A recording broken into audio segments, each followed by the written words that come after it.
कबल अज़ वक्त आम इंतखाबात के लिए तमाम कानूनी रुकावटें ख़त्म। इलेक्शन कमीशन ने कौमी और सूबाई असम्बलियों की नई और हतमी हल्का बंदियाँ जारी कर दी। नई हल्का बंदियों के जरिए कौमी असम्बली की 6 नशिस्तें कम हो गईं। कौमी असम्बली की 266 जनरल नशिस्तें बनाई गईं। 4 सूबाई असम्बलियों की 593 जनरल नशिस्तें बनाई गईं। कौमी और सूबाई असम्बलियों की 859 जनरल नशिस्तों के हल्के बनाए गए। पंजाब असम्बली की नशिस्तें 297, सिंध असम्बली की 130 होंगी। KP असम्बली की 115 नशिस्तें, बलूचिस्तान असम्बली की 51 नशिस्तें होंगी। कौमी असम्बली में पंजाब से 141, सिंध से 61, KP से 45, बलूचिस्तान से 16 और इस्लामाबाद से 3 नशिस्तें होंगी।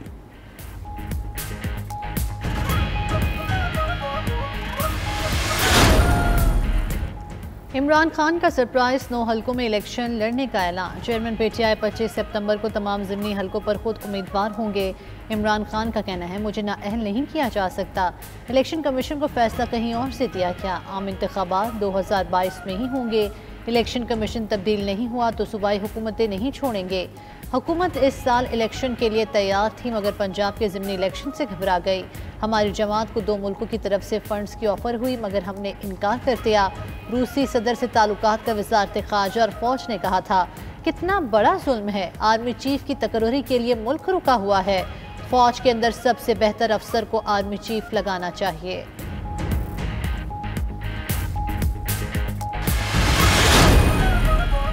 पाकिस्तान की सरजमीन किसी मुल्क के खिलाफ इस्तेमाल नहीं हुई, ऐसा होने का सवाल पैदा नहीं हो सकता। दफ्तर खारिजा इस हवाले से वजाहत कर चुका। DG ISPR major general Babar Iftikhar का कहना है, फ़ॉरेन ऑफिस की वजाहत के बाद इस पर बार बार बात करने की कोई वजह नहीं बनती। एमन अल जवाहिरी के वाक़े पर भी फ़ॉरेन ऑफिस वजाहत कर चुका।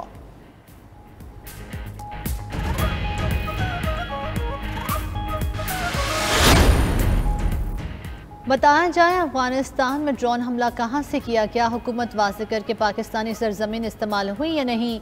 PTI के रहनुमा फवाद चौधरी का मुतालबा। तहरीक इंसाफ का 48 घंटों में इस्लामाबाद में इज्तिमा का ऐलान। फवाद चौधरी ने कहा, इस्लामाबाद जलसे में हुकूमत को डेडलाइन दी जाएगी। इलेक्शन के ऐलान के लिए हुकूमत को ज़्यादा से ज़्यादा 1 माह दे सकते हैं।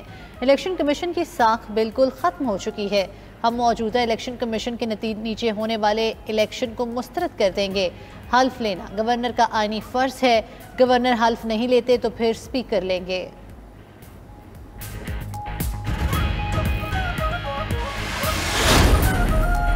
इलेक्शन कमीशन का ममनुआ फंड जब्त करने के लिए इमरान खान को नोटिस। इलेक्शन कमीशन की इमरान खान को 23 अगस्त को पेश होने की हिदायत। चीफ इलेक्शन कमिश्नर की सरबराही में बेंच समाअत करेगा। इमरान खान की नाअहली के लिए PDM की दरख्वास्त भी समाअत के लिए मुकर्रर। इलेक्शन कमीशन मोहसिन राजा की दरख्वास्त पर समाअत 18 अगस्त को करेगा। इलेक्शन कमीशन का इमरान खान को इल्ज़ामात पर तौहीन अदालत का नोटिस जारी करने पर गौर। ज़राए का कहना है, इमरान खान की तकारीर का जायज़ा मुकम्मल हो गया। आशूरा के बाद तौहीन अदालत का नोटिस जारी किया जाएगा।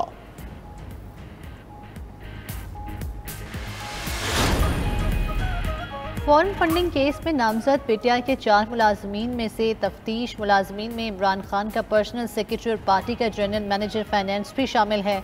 रफीक, ताहिर और अरशद ने FIA इंक्वायरी टीम को बयानात कलम बंद करा दिए। अरशद ने बताया, फंडिंग कौन कहां से भिजवाता था कुछ इल्म नहीं।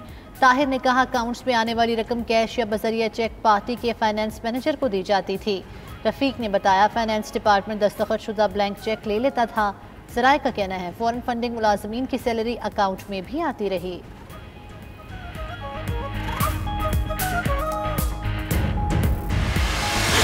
पाक फौज ने लसपेला हेलीकॉप्टर हादसे पर सोशल मीडिया मुहिम मुस्तरद कर दी। DG ISPR ने कहा, खराब मौसम के बाइस हेलीकॉप्टर को हादसा पेश आया। सोशल मीडिया पर गलत किस्म का प्रोपोगेंडा किया गया। लोगों ने गलत किस्म के बयानात देना शुरू कर दिए जो अफसोसनाक था। पूरी कौम एक दर्दनाक सूरत हाल से गुजर रही थी। इस दौरान इस किस्म की बातें करना इंतहाई गलत इकदाम था जिससे शोहदा के लवाहिकीन और पाक फौज को तकलीफ पहुंची। जिस तरह की सपोर्ट कौम से मिली, पाक फौज को उस पर फख्र है। Army chief general Qamar Javed Bajwa का नए इदारे आर्मी साइबर कमांड का दौरा। ISPR के मुताबिक आर्मी चीफ ने साइबर डिवीजन और army centre of emerging technologies का भी दौरा किया।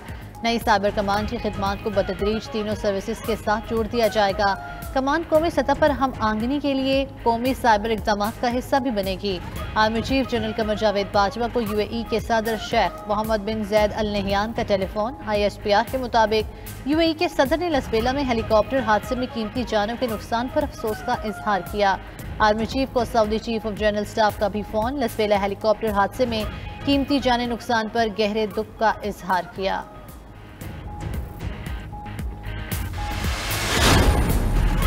मुत्तहदा अरब अमारात का पाकिस्तान में $1 अरब की सरमायाकारी का फैसला। दोनों ममालिक के दरमियान सरमायाकारी का मुआहिदा आइंदा हफ्ते मुतवक्के। वज़ीर ख़जाना मिफ्ताह इस्माइल ने 2 हफ्ते कबल सरमायाकारी का इंदिया दिया था।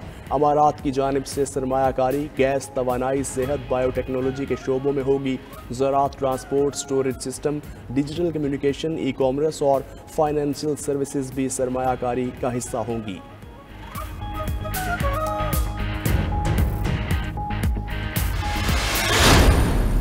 जहन में एक मुगालता है या वहम है कि कोई बहुत सारे अमीर लोग जो है वो टैक्स नेट में नहीं है। ऐसी बात नहीं है। जो टैक्स लगाए थे वो इनडायरेक्ट टैक्सेस लगाए थे तो लोग बोलते थे इनडायरेक्ट टैक्स नहीं लगाना।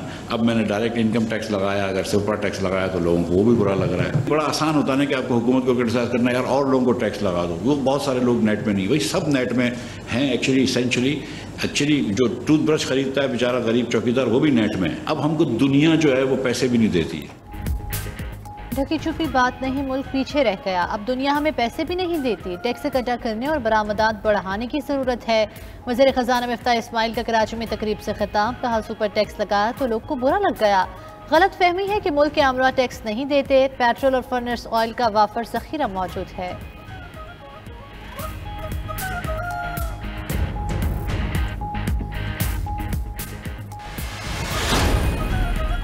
दुनिया में किसात बाजारी का खदशा बढ़ने से खाम तेल की कीमतों में मजीद कमी। अमरीकी खाम तेल की फ़ी बैरल कीमत में 33 सेंट की कमी हुई और फ़ी बैरल कीमत कम होकर $88.19 हो गई। बरतानवी ब्रेंट खाम तेल 8 सेंट सस्ता होकर $94.21 फ़ी बैरल का हो गया।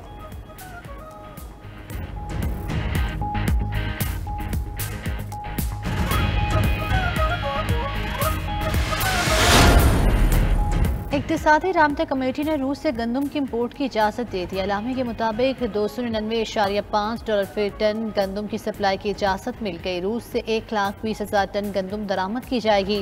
रूस और पाकिस्तान की हुकूमतों के दरमियान MOU पर दस्तखत हो चुके हैं। ECC ने मुल्क में गंदम के ज़खायर को तसल्ली बख्श करार दिया है। गंदम की दरामद से कीमत मज़ीद कम हो जाएगी।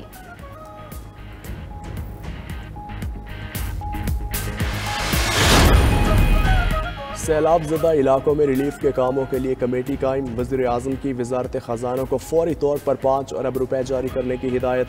वज़ीर आज़म का इजलास से खिताब। कहा ज़ाती मुफादात से बालातर होकर काम करने की ज़रूरत है। तरक्याती कामों को मौसमियाती तब्दीली के मुताबिक ढालने की ज़रूरत है।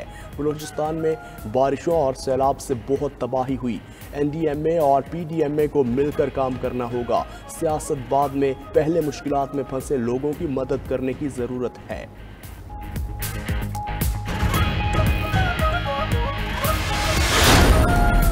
वज़ीर पंजाब के 3 एडवाइज़र, 4 मुआवनीन खुसूसी मुकर्रर उमर सरफराज चीमा, अयाज नियाजी और MPA नवाबजादा वसीम बादोज़ई एडवाइज़र होंगे।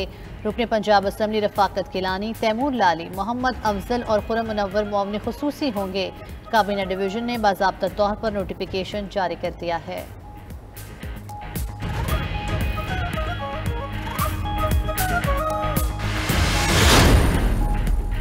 गवर्नर पंजाब बलीगुर रहमान आज दोपहर 12 बजे सूबाई काबीना से हलफ लेंगे। गवर्नर ने काबीना के हलफ की मंजूरी दे दी। तर्जुमान गवर्नर पंजाब ने कहा, गवर्नर बलीगुर रहमान ने सूबाई काबीना से हलफ लेने का फैसला किया है। गवर्नर पंजाब बोले, हमने आईनी और जमहूरी जिम्मेदारी पूरी करनी है, जमहूरी रिवायात बरकरार रखेंगे।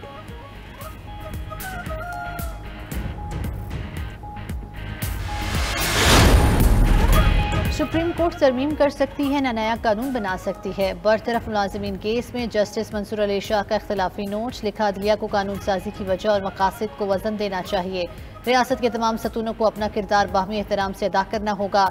रियासत का कोई सतून कादिर मुतलिक नहीं, इख्तियारात आइन में दिए गए हैं। पार्लियामान आइन के दायरे में रहते हुए कानून साजी कर सकती है। अज खुद नोटिस का इख्तियार नजरसानी में इस्तेमाल नहीं हो सकता। अज खुद नोटिस के इख्तियार पर अदालत 7 रुकनी बेंच के फैसले की पाबंद थी।